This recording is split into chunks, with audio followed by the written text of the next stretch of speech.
mina olen praktiline inimene, selline enesekesksus ei ole võõras ja olen siis nagu pool enda elust õpetanud teisi inimesi tulevikule mõtlema ja iseenda, siis nende enda, eks ole, tulevikku justkui kujundama, planeerima ja ka loomulikult looma. Et üks moodus seda asja teha nii-öelda süstemaatilisemalt on mõelda elu kui terviku peale. Oma raamatus kõige tähtsam küsimus ja ka koolitustel ma joonistasin sellise lihtsustatud eluratta kuvandi pildi, mis oli ring, kus on siis 4 erinevat kodarat. 4 telge ristuvad.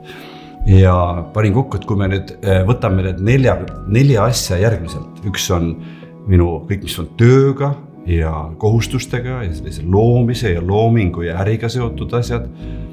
Üks asi, mis on seotud materiaalsusega, siis selle töö viljadega, loomulikult ka koduga ja võimalustega ja rahaga ja reisimistega ja asjadega.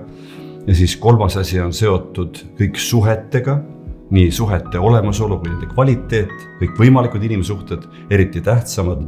Ja viimane on seotud kõik, mis on seotud iseendaga. Enda heaolu, enda füüsiline ja vaimne tervis, enda vaba aeg, enda vabadus, enda arengud